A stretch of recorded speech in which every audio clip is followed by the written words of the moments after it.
Yeah, having Kevin work out and dealing with lymphedema was something new to me, even as a trainer.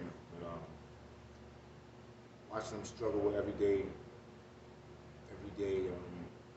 emotions and things you have to deal with, just as functionality. Finally, we said enough was enough. We got into it, and we devised a plan to get them going. And through that whole time, from 526 pounds to 348 pounds, we've been fighting these last 2 years. But you can just see the growth in him as, being able to do the simple tasks like getting up from the bed, moving, stuff like that, being able to go outside and play with the sun is like, it's moving. It's an inspiration to himself, it's an inspiration to me as a trainer, inspiration to other people that actually are in the gym and watch him as he goes through this journey. Some people do it for recreation. I see him doing it for life. Just a better life in general. His well-being and everything is on the forefront of his mind, which is now on the forefront of ours. And I've heard so much more about the disease that I didn't even realize existed personally. So, as I'm teaching him to take care of himself, he's teaching me about lymphedema and what it does and what it can do. So I'm also learning the limitations or the lack of limitations that people have, because he's shown me that no matter what, you can do it. It's been a great journey working with him. We look forward to doing more. Looking forward to doing more and more, until he can do other operations and things, and he has to do medical procedures to finally beat this disease. Kudos to Kev. All right, thanks, man.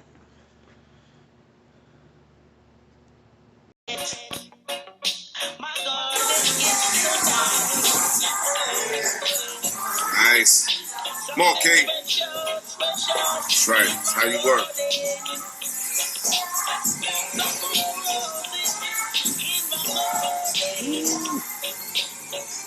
My man's working.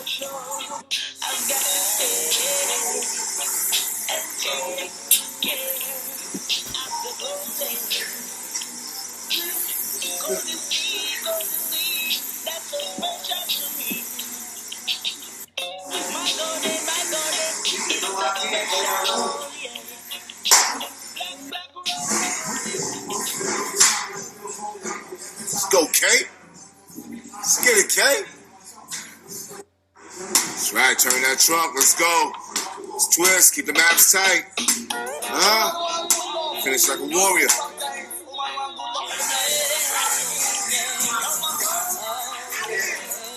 Nice. Come on, King. That's right. That's how you work.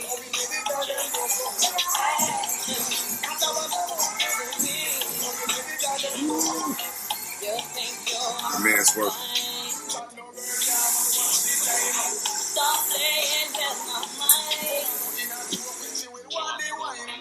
You call me on the phone. Hey everybody, this is your favorite Playboy. It's the Halfman Halfamazing. Yeah, I'm just doing a video, give you guys a little backstory on who I am. So the reason why I posted the videos is to help people with lymphedema know that we can do anything. We're very handy, capable. We can do anything. Anything is possible. My thing is, for me, I have primary lymphedema. And that starts in the leg. And when I first realized it, I was 9 years old. And, it went from my right foot, and then it progressed in my left leg, and then I had it eventually. As the years went on through, I ended up having it, both extensively in both legs now, as you clearly see. So I am 46, as of this year. I'm out here still beasting, moving, body in motion stays in motion. A body that's not, well, seeing what happened, but just body not in motion. So, I ended up with, being bedridden for 5 months out of action, not being able to move, not being able to see my son, not being able to cook, not be like, go to the bathroom on my own. That was embarrassing, you know.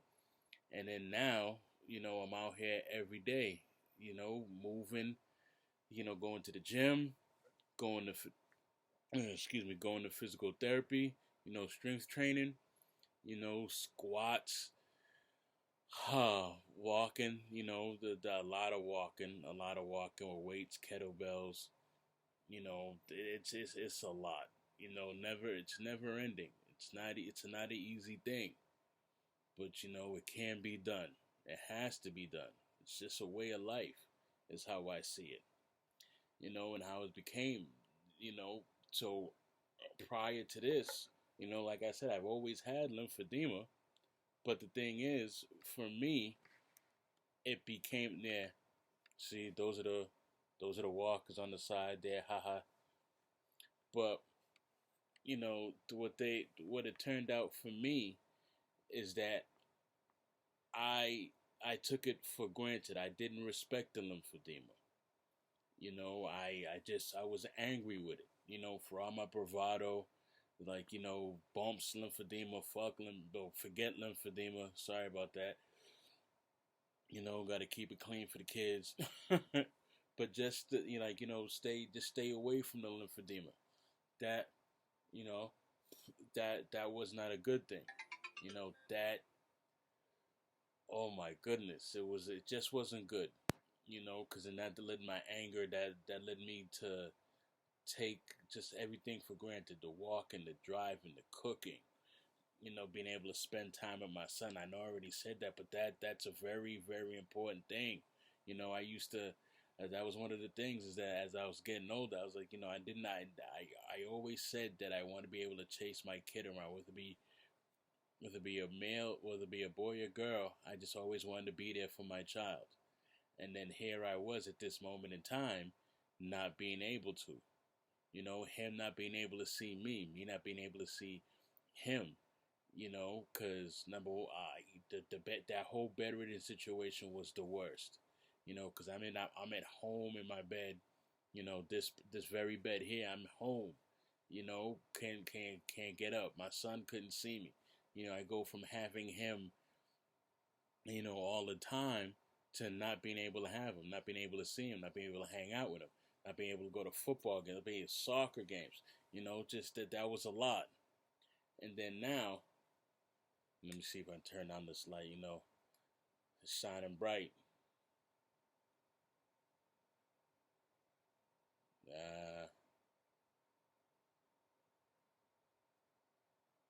Yeah, I don't know, it's the glasses, but whatever. But my thing is, I just want to be able to, I'm sharing, letting you guys know. But yeah, like I was saying, going all this time with my son, going ham, and then now to not being able to, going through real life stuff, people, but not being able to see him, that hurt. That hurt both of us. I mean, cause we had our differences, and not in the bad. He just didn't know me. So to now to get all that time that we built, we worked up to be together, to know each other, to not have, hold on, to not have that time, that was very important. That was a hurtful time in this whole cellulitis lymphedema process. It was like, what do you do? That was a crazy time.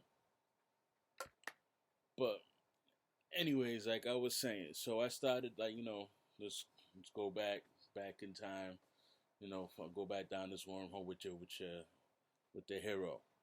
So I 9 years old, like, was playing, going to, at this time, just, not noticing, avoiding it, seeing it but not really acknowledging it. Then I ended up, but still running around with my friends, loving the ladies, Then, I ended up going to, right around middle school. We're gonna make this. I only got a set amount of time. Then they're going to middle school. Everything was copacetic. Everything fine and dandy. Still got the lymphedema. The legs were swollen, but not that much. I could play it off. It's one of those things, out of sight, out of mind. I didn't see it. Like no one. It wasn't really as predominant as it is now. So no one playing the eye contact. Me not hiding. That was gone too. But it was there. It wasn't until I got to 8th grade when I was playing football, with the coach, when we in the weight room, hanging out, everything fine. And that's when one of the coaches, he said to me, he was like, "Hey, Baptiste, you know, um, I think one of your legs is bigger than the other, you know." Now I'm in the weight room, sitting there looking around, trying to get swole, trying to, because everybody has dreams of making it to the NFL, being pro, all that, even me. But when that happened, so we had a big mirror, and I'm looking, and I'm just like, oh, nah. I saw it, but I didn't acknowledge it. I'm just thinking, coach, you crazy, man. Who, me? Nah, not one leg. But, I saw what he saw. But, my whole thing is, what? If I could change the narrative, then let me change the narrative. So, fast forward, couple years, still like, everything is good. Because it really was. Everything was still good, still able to run, playing football. But then it so happened that for unforeseen circumstances, I was no longer going to that school. But the fact remains that I was still out and about. Listen, I haven't always been the nice young man that you see before you. I like to hang out. I like hanging out with my friends. Nothing ever really true bad, but I like hanging out. That's what men do. We hang out with our friends. We chase girls. It's what we do. But so, I'm out doing that, and it just so happened that one night, as I'm out with the crew, one of the girls that we meet, or actually, she with her friends, I'm with my friends. It just so happened that, she was like, hey, she talked to her friend, yeah, one of his legs is big like your dad's leg. And I'm like, yo, now, hold on, time out. Let's step back. In a real world, common sense dictate, I would have stopped at that moment, asked, what was going on. What do you mean? Because in that situation, she was referring to her dad, or she was referring to her friend's dad, had one leg bigger than the other. But me, young, dumb, I'm looking for fun to have. I wasn't thinking about, hey, maybe I should ask this young lady exactly what's going on. But, that's neither here nor there. Well, actually, no, that is part of the situation. So I did not ask. I just continued on being a guy. It was like, nah, so be it. Whatever. What it is, it is what it is. Find something. Find out what it is. If it happens, it happens. If it don't, it don't. Just know for tonight, I don't care. But then you fast forward, then let's fast forward some more. It's a couple years. At that point in time, when that happened, I was like, I don't know, 18 or so. So yeah, I'm jumping. Remember I was in middle school. That was private school. I was 14, 14, 15. Now, when that happened, I'm about 18, 19. Now, fast forward, about 20 something, 20 some change. And it's showing, but I'm still able to move. I still look good, so I'm still able to move, still able to play it off, and not too worried about it. But it was still there. I still, I wasn't worried about it as much to say, but it was still there. Now, mind you, each time, like, gotta go to school, gotta, like, so, like, every time I went for a physical, yes, think about that. Every time I went to a physical, nobody said nothing. It was, oh, Kevin, you need to lose weight, this and that. Mind you, I'm playing football, all this other stuff. Like, I'm going to the gym, so I'm young, but there was always a lose weight, lose weight, lose weight mentality. How many of us lymphies heard that? It was lose weight, lose weight, lose weight, lose weight, lose weight. So now, fast forward, like, so I'm hearing that, and my whole thing is like, whatever, man. I'm out here, I'm playing football, like, I'm running around, I'm playing basketball with my boys, I'm out here in clubs dancing. So it can't be a weight issue because I'm losing. I'm not eating like that, but I'm out here moving. But you know what? Still, it didn't matter to me as much. I mean, it didn't. It really didn't. It should have. That's one of the, once again, like I said, out of sight, out of mind. So in the back of my mind, I knew it had to be something serious, but it wasn't.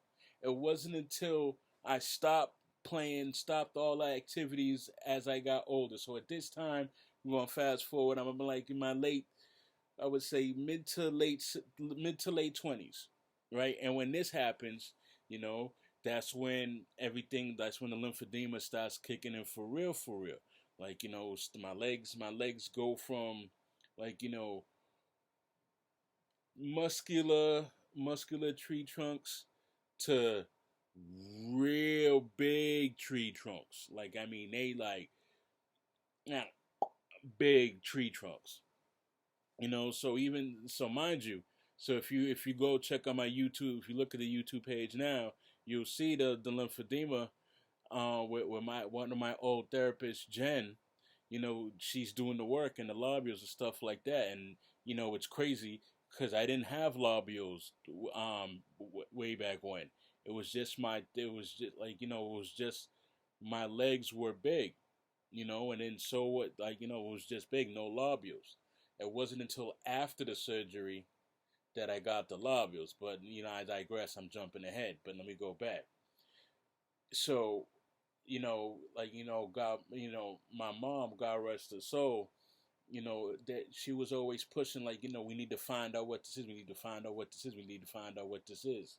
So by the time that I really went to find out, it was all the testing with primary care sent me all over the place.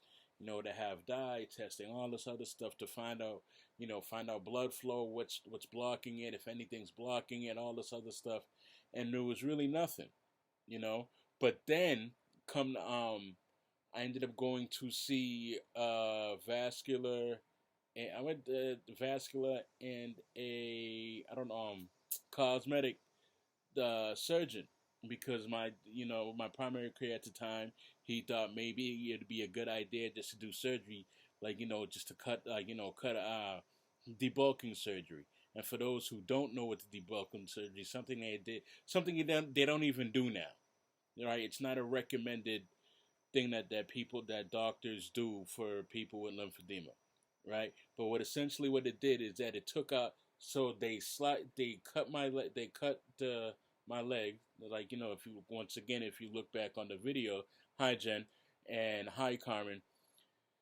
Jen Gaudiet, she was a therapist at the time, and then Carmen, she was the lead therapist who ran the Monarch training for lymphedema, like, to get more therapists out there, which we need more of. But, like, I digress. That's for another topic out there. Well, another day.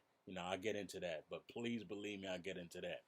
But anyways, oh yeah, shout out to my big bro Rick, Lymphedema Inspired. Well, we gonna see. All right, shameless plug.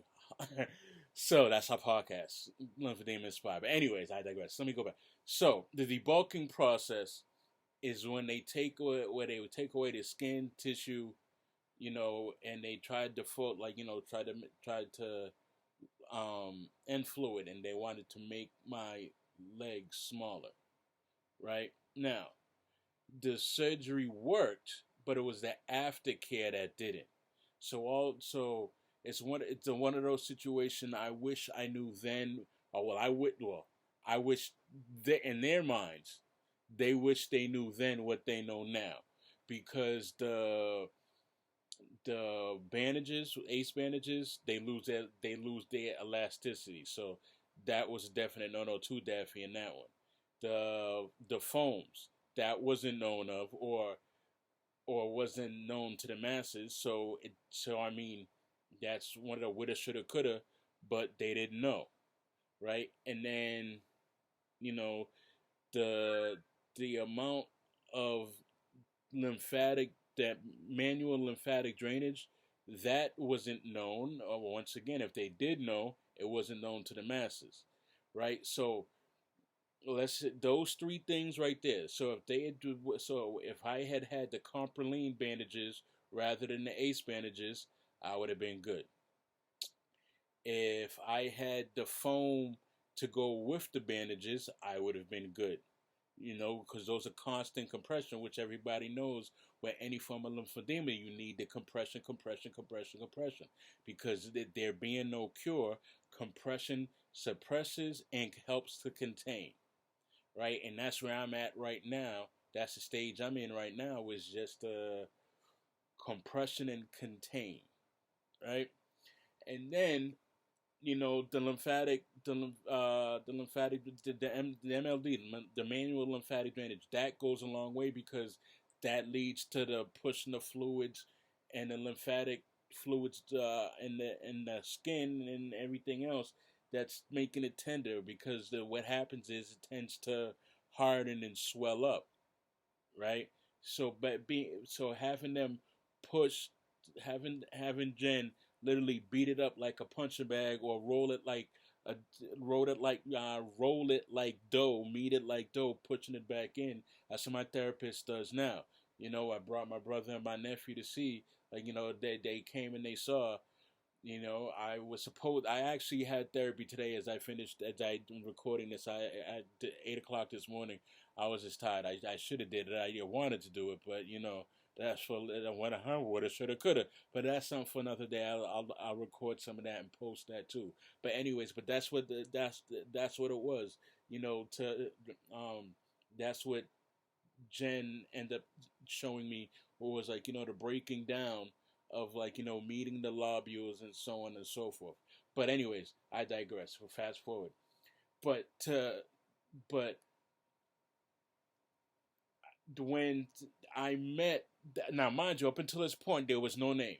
There was no name for what was going on. It was just, my doctor just thought, just thought I was big, fat, whatever, overweight, obese, all the wonderful names the doctors throw around, rather than find a cure, right? Or find the bug, they just deal with the disease, attempt to deal with the disease rather than find the bug. All right, cool. So, but anyways, when I'm sitting in the surgeon's office, and the surgeon and his nurse practitioner walk in, and then the surgeon was like, you have lymphedema. And I was like, what? Now, for the shameless plug, I don't own the rights to this, so forgive me, Disney. But I'm like Jack Sparrow, say the name again, and they're like, he was like, you have lymphedema. I was like, well, how do you know? And then my primary care didn't know, and he was like, throughout all the testing and stuff like that, and then he was like, you're Trinidadian, right? I was like, yeah, but at this point in time, I hadn't been back over there for a while, right? But still, just I have primary. That's how we find out I have primary lymphedema, right? So okay, cool. So then, he was just explaining to me how, it's one and one. I'm one of the lucky ones. I'm I'm one of the chosen few, because it's like how it infects males, one in 116,000. I think the stats is, but yeah, see, got pop my collar on now, and I'm one of the lucky ones. I make this sexy, baby. Anyways, so I really do. Don't hate. So then again, dreads and all. Anyway, let me stop. So as that goes, so then we go over how what's going to happen with the surgery, all the yada yada, the good stuff, right? Then I end up going back to my primary care. I'm like, why didn't you tell me it was lymphedema? He was like, none of the tests came back parasitic. Now that's another way to get lymphedema. So you got to be careful when you're in low income areas or especially deep places with deep humidity or hot humidity like the Midwest down south that don't have definite good sewers, and then it's big in the tropics. Like one of the things they don't want to talk about neither. That's why it's considered a global pandemic, because it's a worldwide. It's not just, you know what I mean. But once again, that's only one of the forms. So people don't come at me on here yelling, "Oh my God, that's only one of the forms how you can get this parasitic." You can also get it. A good percentage of women get it from the removal of lymph nodes when it comes to breast cancer. That's another way. But that's secondary lymphedema as well. But either way, lymphedema is lymphedema. I'm not here lymphedema banging on which one's better, which one's worse. It is what it is. It just sucks across the board, right? But anyways, back to me. So, but now the thing what it is that once we found out, I had the debulking procedures. Now that in itself was something, because once that happened, it was the aftercare that sucked. I didn't have the proper, I had the drainage, right? I had little drains on my legs. Still have the little scars where the drains was, right? Still have the scars on my legs from the debulking, But like I said, there was no MLD, right? There was just, I had uniboots, I had the ACE bandages, and so on and so forth. So now having the ACE bandages is what caused me to get the lobules. And how that is because I had to go back to work. I just couldn't stay home. I was young. I like going out. I like the ladies, and so you want to go on dates. I know, I was young. I still wanted to experience. I still want to experience stuff now, but back then it was more prevalent, more prominent. Now I want to I want to share. I want to help. So we'll get to that. We'll get to that in another episode.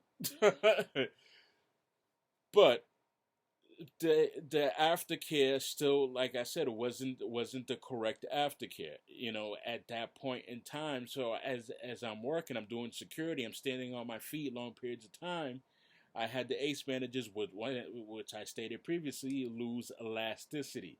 So that was being able to, or working, especially security job, it was constantly falling, and then it was causing pooling. So time after time, it was just causing cause and effect, cause and effect, cause and effect. It was just causing pooling. And then before you know it, I wasn't able to be on my feet anymore. Well, I was able to stand, but I just wasn't able to use the ACE bandages anymore. And then me not listening to the doctors neither. Just, oh well, just take it easy. We can figure until we figure this out. There really wasn't anything to figure out. I had to work. Like I said, I was young. I enjoyed life. Nobody wants to be home. They really don't. I mean, I understand there's people in the world that have diseases and stuff like that, like agoraphobia. I'm not knocking that by any means. Once again, I'm not here to disease bang or whatever. But me, I just had to be out, once the lymphedema, like, once it came back with a vengeance, like, wow, like, it really hurt, because then it was like, I wasn't able to hide it, because that's one thing about lymphedema, is that it's a very physical feeling, psychological feeling, the emotion, and then it's draining, because you can't hide it. That's one thing. Especially with me, where it's in my legs, I started to feel some kind of way. I wasn't like, so like I said, I enjoy going out with my friends, but I started being an introvert. Whereas I wasn't going out. I didn't want to be around people, because you get the looks and the stares. I still get looks and stares, but now, like I said, I make it look sexy.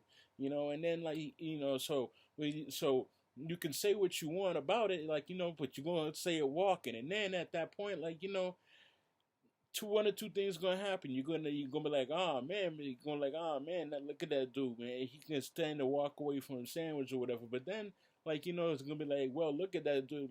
You know what I mean? He here. So it's a catch-22 with anything in life. But like I said, I make lymphedema look sexy. I ain't worried about all that. I just here to live my life and share with you what I learned. Like, like the good, the bad, and different. Right now, I'm at a place where I enjoy sharing my stories. That's why you see all the workout videos, man. And like Kevin Garnett said, anything is possible. The home team all day. But still, it is what it is. We can't. But like I said, and I still like to go out. I still do. I like to go out to dinner. I still like to date. And it's good. You got to go out and meet people. The symposiums. Go out, share the stories. You know what I mean? So holler at me. But it's just a tough road. A tough road, a tough road, and I know not everyone's built like me. And I'm not saying it to be an ass or to be messed up. I just know not everyone's built like me. So, I'm here to help. That so, message me. Halfman Halfamazing 1212 at gmail.com. Like, and we can talk. Pretty soon. My big bro and I, we have a podcast coming out, Lymphedema Inspired. Look out for that. Frequently asked questions. You can tell. You can be able to come in and share your story as well. Share your stories as well. What you went through. How, like, let people know we're not alone. That's the biggest thing, and that's the hardest thing. That's what we need to do. We want to build a safe place. So you can. So that's all I have for right now. But I just wanted to give you a little insight in who this is. Like, it's just all of a sudden popping up all this stuff. Like, who is this dude? Who is this Mr. Halfman Halfamazing? AKA Mr. Two a Day. AKA I make lymphedema sexy. The one, the only, often imitated, never duplicated, Kevin Baptiste. That's who I am. I came back from a bad case of being bedridden, cellulitis.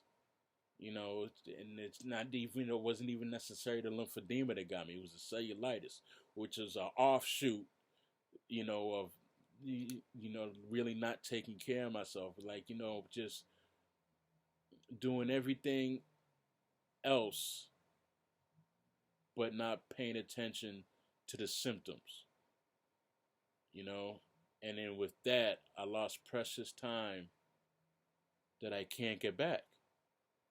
All I could do was push forward and be a better me today than I was yesterday. be a better man today than I was yesterday, be a better father today than I was yesterday, and just be better at life today than I was yesterday. One day at a time is the best way to move forward. So it took time, you know, to get me out of that process of rewalking again. It took time for me to, you know, to be hurt, to be bedridden, and it's going to take time to recover. You know, I'm doing well, but you know, there's not no buts. I'm doing well. I'm doing real good. So I'm sticking to that process. You know, we gotta keep our mind right. You know, because like I said, this is very, very psychological, and that's a given. You know, if you need someone to talk to, hit me up in the email. I told you. You know, we probably understand you a lot more than most. You know, and I'm also on, you know, my brother and I with the lymphedema inspired. We're here to bring the families closer, you know, so they can understand what we're going through. You know, that as well. All right, but that's my time. You know, I gotta, you know, I want to run and, you know, go pick up my little man, my mini me. Yeah, I drive, y'all.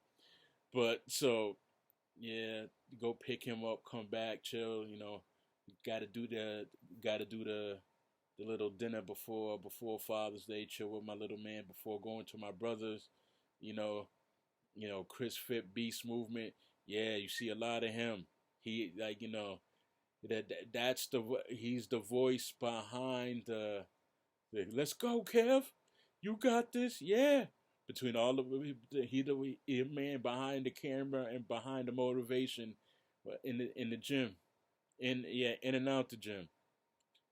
You know, but so that's it for now. This half man, half amazing Kevin Baptiste, lymphedema inspired beast movement. We out here. Peace, love, and hair grease.